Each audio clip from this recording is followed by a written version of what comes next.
What's going on, guys? Welcome back to the channel. So we have come across this video.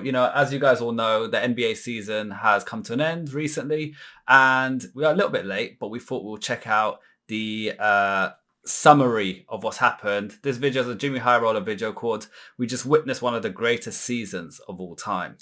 So I believe it's gonna go through the key things that happened. Before we do, guys, smash that subscribe button if you want to continue seeing these videos. That's it, guys. If you like the videos, keep subscribing, helping us out, and we will keep the content coming. And we're going to check this out. Let's do it. That we didn't see this coming. A 68-win record-setting team who's been the overwhelming favorite to win the title this season for practically the entire season, winning the title. This is not an underdog story or one riddled with ups and downs, capped off with an improbable rise to glory. But it should have been one of the young. And SGA got MVP, which we discussed in our last video. That, I'm not gonna lie. He's a really good player. Yeah. Youngest teams in the league with relatively little experience, aiming for a prize their franchise has only come within reaching distance of once before. Instead, this was a 100-game slaughter. A season of blowouts, absurd margins, awards, and shattered records. A season so dominant that skepticism turned into optimism, which quickly became expectation. And yet the 2025 OKC Thunder didn't just meet those expectations, they obliterated all of them. Because the Thunder aren't just champions, they have now completed one of the greatest seasons of all time. Wow.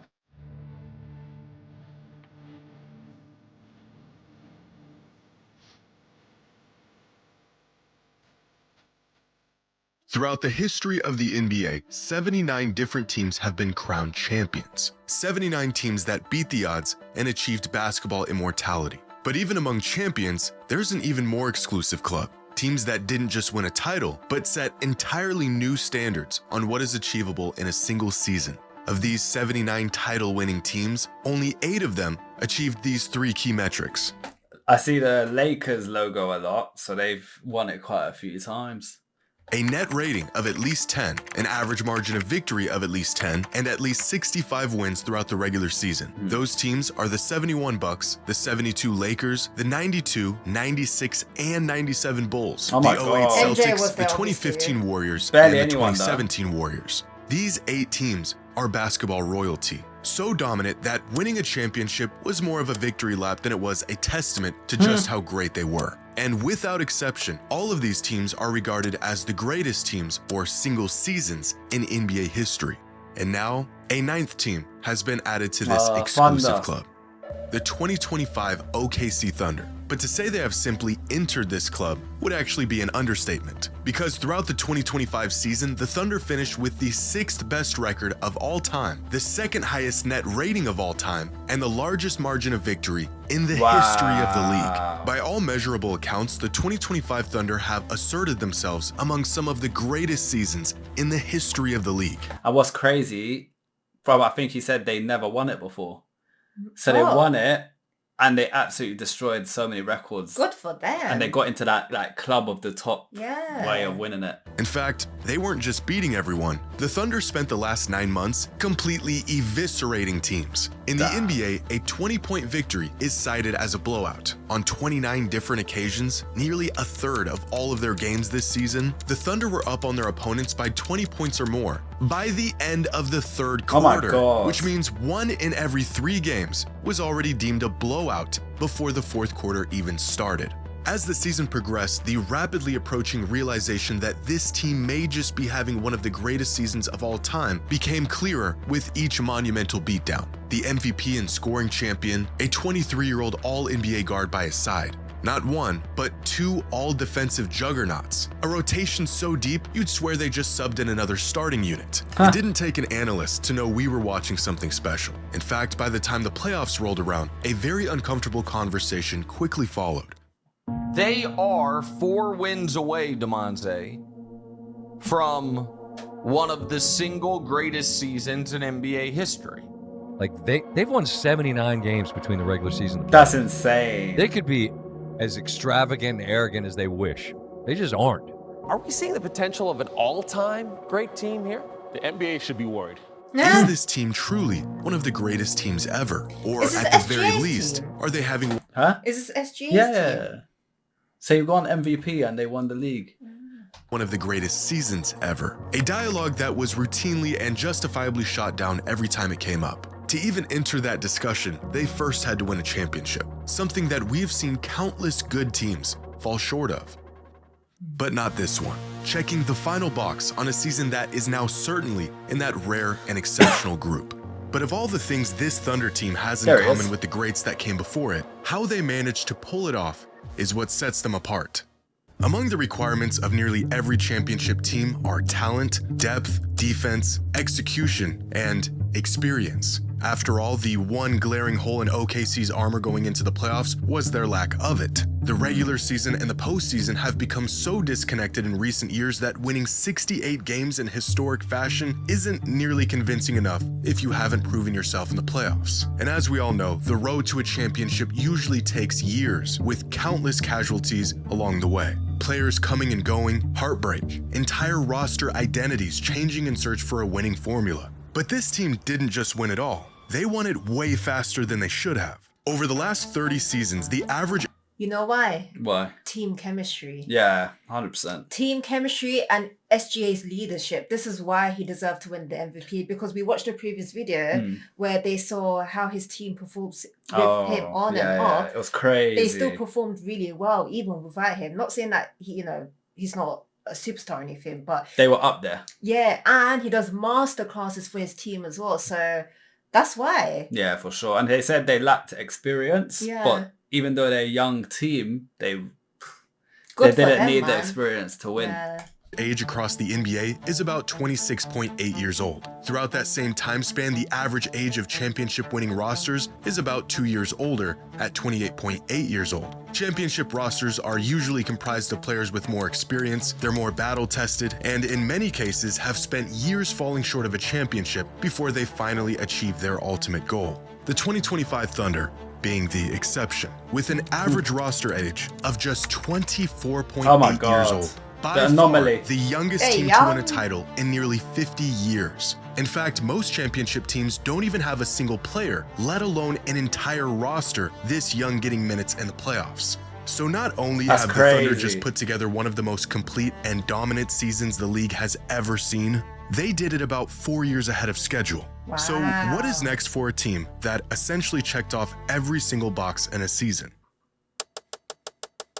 The burden of proving they can do it again. Over the last few days, the word dynasty has been thrown around, what it means to be a dynasty and what it takes to build one. But if the current era of the NBA has taught us anything, it's that dynasties might just be a thing of the past. Every generation has seen at least one of these teams, whether it was the Celtics and the Lakers in the 80s, the Bulls of the 90s, the Lakers and Spurs in the 2000s, and the Warriors in the 2010s. And they have played a pivotal role throughout NBA history.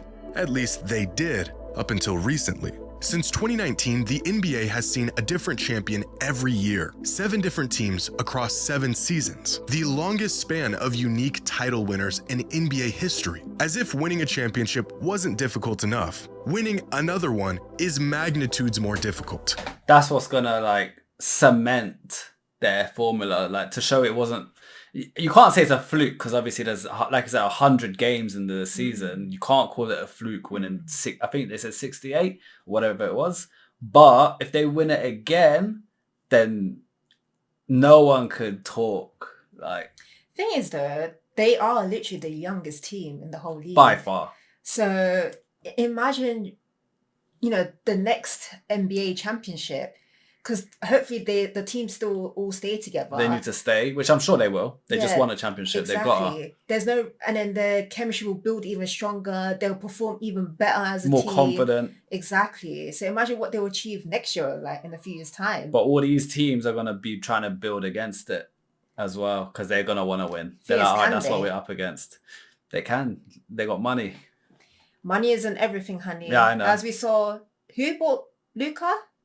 Lakers. Yeah, Lakers. Apparently, Luka's doing well now, though. Oh, there we go. We're going to do a separate video. We're going to do a separate video on that before you say something that's too... Because apparently he's starting to shut people up, apparently. Okay. So we'll look into that. And in recent times, it has become nearly impossible. With every team that shows signs of building something that will truly last, comes the stark reminder that it probably Injuries. won't. Players seeking greener pastures, a championship run often bringing out the egos in everyone involved. They lose... That's another thing. Valid point. Look, they just won a championship. These guys are young. They're going to say, oh, we can do it again. Some of the players want money at that age. So then some of them might say, I'm a championship player. I want X now. Transfer. No, not even a transfer. I want this much money. Can the club afford it? That's another question. I won you guys a championship. You're paying me this. I believe I'm worth this now. As it depends on the contracts if they're ending or not, but if they are, then yeah, the club's going to be pretty messed on that. Side of the team, sometimes it can simply be a logistical nightmare to keep a winning team together. Injuries can throw off timelines, young players get too expensive, old players get even older, the mileage adds up, and the window closes a whole lot faster than you would ever expect. Which means one of two things is true. Either we are truly in the era of parity and analytics, the speed of information, modern-day roster constructions, and the depth of talent has made it virtually impossible to build a lead on the competition, or there will be a dynasty of the 20s. We just haven't seen it yet, but we may be looking at one in the making. In a league where talent is a rotating door and assets are thrown around like cheap commodities, the Thunder have taken an unconventional route to a title, actually developing players and building from within. Roster continuity is an ever-increasing point of emphasis in the NBA today. Recent history has shown that the once viable method of building top-heavy super teams centered around a couple of superstar talents with little to no supporting cast was a failing model. The smartest organizations around the league shifted their focus away from acquiring top-end talent at any cost to the more traditional and sustainable model of developing players from within and acquiring pieces based on fit rather than sheer talent. And no team has mastered the art of drafting, developing, and fit better than the Thunder have. Since 2019, the average roster continuity among championship teams, essentially how much a team stayed the same from one season to the next, was about 61%. That means, on average, 61% of these championship teams' minutes were filled by players from the previous season's roster. This is reminding me of a team, if you guys have heard it in the US, there's a football team called Arsenal Football Club.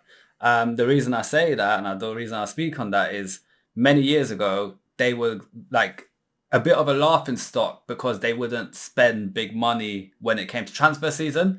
Instead, they'll bring in the youth, they'll bring in, young players and they will develop them. And the Arsenal fans were getting so stressed thinking, we have the money to buy the top players. Why are we not doing it? We're not winning no trophies like this. But now, I don't know if current, but like a couple of years ago, I'd say Arsenal was seen as one of the top teams now because they developed that talent. They invested in the youth. They, rather than trying to buy a superstar, they crafted what they had. Do you see what I'm saying? Arsenal Youth Academy, all of that, all these things. And Thunder seem to have like that same formula, but obviously they've clearly smashed it. Yeah. The 2025 Thunder had a roster continuity of 79%, meaning the vast majority of their minutes were played by guys who they purposefully built around rather than outsourcing. In this new era of deep, consistent rosters where chemistry and fit matter just as much as talent, the OKC Thunder have built the youngest, most continuous roster in the entire league while being the best team in the league. But the anomalous nature of this team doesn't end there, because the Thunder's front office has built this team for the future. I think they would be the first to admit that this immense success, although part of the plan, was not expected to come this early. And evidence of this can be found here.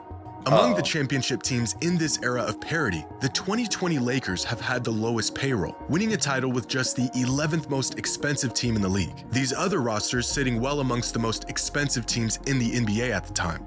This year's Thunder roster had the 25th highest payroll in the NBA. This team has their future growth already baked into the numbers. Where many teams of the past had to break up their core or watch key players walk away due to money, the Thunder are one of the cheapest rosters in the league, giving themselves room to offer the highest bid to anyone who may want to leave or inevitably be up for an extension. They say money can't buy championships, but it sure does help. Fortunately, the Thunder just won one of the cheapest rings in NBA history. Yeah, that's crazy. But possibly the largest positive indicator for the future of this team and a reflection of just how abnormal their accomplishments are is the fact that they are the sole owner of the largest draft stockpile in the entire league, with 24 picks over the next 5 seasons. God. Now, this has been a big development over the last couple of seasons, just how good the Thunder are while sitting on 1 million picks. But the Thunder actually winning a championship changes everything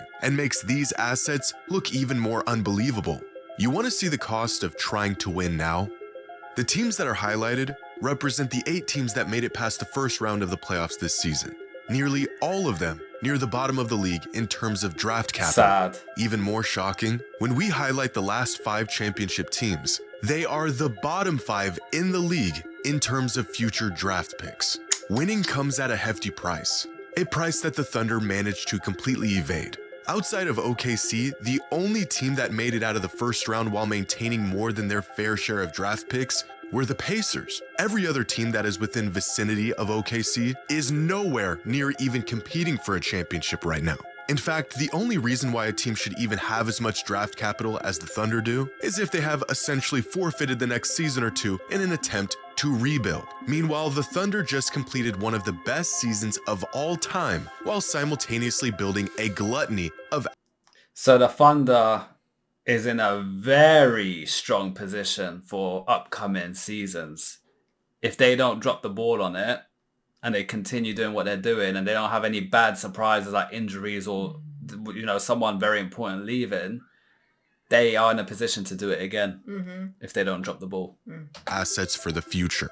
This is unheard of. Usually, in fact, almost always, you do not get to be good now and be good later. You have to go all in on one or the other. Except, of course, if you're Sam Presti and the Thunder and you are attempting to do what no team can seem to pull off, be the next great NBA dynasty. But as it stands, the 2025 Thunder have already defied the odds. A young, small market team that was built from homegrown talent, not only stamping their name in every record book, but cementing their legacy as NBA champions and doing it smarter, faster, and about as unlikely as any team ever has. Wow. So next season is going to be very interesting. We're going to try to keep on top of next season because obviously we just jumped on the NBA stuff. We're playing catch up, as you guys obviously know. We're learning a lot and as we're well. learning, and we want to look into like next season when it starts and stuff, and we'll keep an eye on it and try to keep track of it. But yeah, I think Thunder is going to be a threat to many. Guys, thank you for the recommendation. Comment what you want to see next, and don't forget to subscribe. For now, peace out. Bye.